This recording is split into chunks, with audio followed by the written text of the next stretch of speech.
جی السلام علیکم، کیسے ہیں جی آپ سب دوست؟ ٹھیک ٹھاک ہیں جی؟ جو کمشنر ہمارے ہیں راول پنڈی کے، ابھی انہوں نے ایک پریس کانفرنس کی ہے اور انہوں نے بتایا ہے کہ ہم نے یہ دھاندلی ہم سے کروائی گئی ہے، اور پہلے وہ پتہ نہیں جس وقت دھاندلی کروائی گئی تھی اس وقت ان کا ضمیر کہاں سویا ہوا تھا، اس وقت انہوں نے کچھ بتایا نہیں، اور جب رزلٹ اناؤنس ہو گئے تو اب انہوں نے یہ نیا پنڈورا باکس کھول دیا۔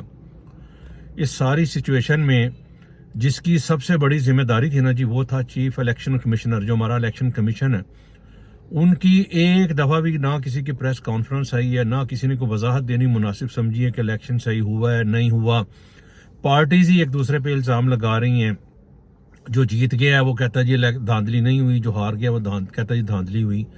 یعنی کہ ملک جو ہے مزید مطلب جو ہے نا وہ پھنس گیا ہے۔ حالانکہ سب کی یہ امید تھی کہ الیکشن کے بعد ملک بہتر ہو جائے گا، لیکن یہ تو مزید بیڑا غرق ہو گیا۔ تو پتہ نہیں یہ ہو گیا ہے کہ کیا گیا ہے، لیکن ظاہر کیا ہی گیا ہے اور سب کو نظر آ رہا ہے جس نے کیا ہے۔ اب ان کو بچانے کے لیے ساری پارٹیاں لگی ہیں، کوئی کہتا ہے جی وہ انہوں نے ہمیں کہا تھا، کوئی کہتا ہے جی نہیں کہا تھا، کوئی کہتا ہے جی یہ تھے اور اگلے دن کہتا ہے جی نہیں تھے۔ یعنی کہ اللہ ہی حافظ ہے اس ملک کا۔ اس وقت سچویشن یہ ہے کہ گراؤنڈ ریالٹی جو ہے وہ ہر بندہ ڈبونے میں ضرور اپنا پورا حصہ ڈال رہا ہے، بچانے والا کوئی نہیں ہے اس ملک کو۔ جس پہ جتنی بڑی ذمہ داری تھی اور جنہوں نے اس ملک کو اس حال میں پہنچایا ہے، وہ بھی بالکل میرا خیال میں انٹرسٹڈ ہی نہیں ہے اس ملک کو بچانے کے لیے۔ یعنی کہ جتنے منہ اتنی باتیں ہیں، اور یہی سارا نظام چل رہا ہے۔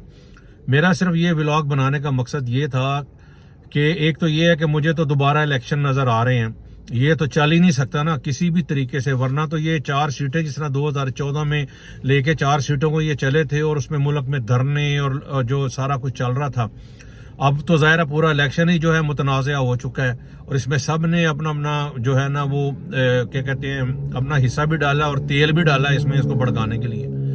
تو یہ تو سچویشن بہت ہی گمبھیر ہو گئی ہے۔ اب تو الیکشن جو ہے نا وہ ناگزیر ہے میرے خیال میں، کیونکہ گورنمنٹ بھی کوئی پراپر نہیں بن سکتی۔ ہر بندے کی اپنی اپنی ریزرویشنز ہیں، ہر بندے کی اپنی اپنی ڈیمانڈز ہیں، جو کہ کوئی بھی بندہ پوری نہیں کر سکتا۔ اس کے باوجود اگر نون لیگ گورنمنٹ لیتی ہے تو یہ میرا نہیں خیال ہے کہ سال 6 مہینے سے زیادہ چل سکے گی، کیونکہ سارا کچھ تو سڑکوں پہ آ گیا ہے۔ آج بھی پی ٹی آئی نے کال دی ہوئی ہے احتجاج کی، کہیں ہو رہا ہوگا اور کہیں پولیس جو ہے اس کو ڈنڈے سے دبا دے گی، لیکن اس طرح نظام چلتے ہی نہیں ہے۔ تو میرا صرف یہ کہنے کا مقصد تھا کہ جس پہ یہ سب سے بڑی ذمہ داری تھی ان کو آنا چاہیے میدان میں، چیف الیکشن کمشنر کو آ کے ساری وضاحت کرنی چاہیے۔ اگر دھاندلی ہوئی ہے تو تب بھی بتائیں، نہیں ہوئی تو تب بھی بتائیں، تاکہ کسی طرف تو نظام چلے۔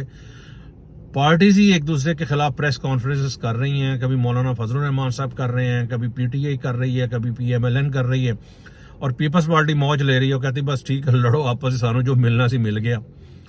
تو بہرحال یہ سچویشن ہے جی، دیکھیں اب کیا بنتا ہے۔ اللہ تعالیٰ ہمارے حال پہ رحم کرے، لیکن جس نے بھی کیا نا اللہ تعالیٰ اس کو اس کا سزا ضرور دے، دنیا میں ہی دے، کیونکہ جان بوجھ کے ملک کا بیڑا غرق کیا۔ اچھا والا چل رہا تھا، سارا کچھ نظام بہترین تھا، برباد کر کے اور پھنسا کے رکھ دیا۔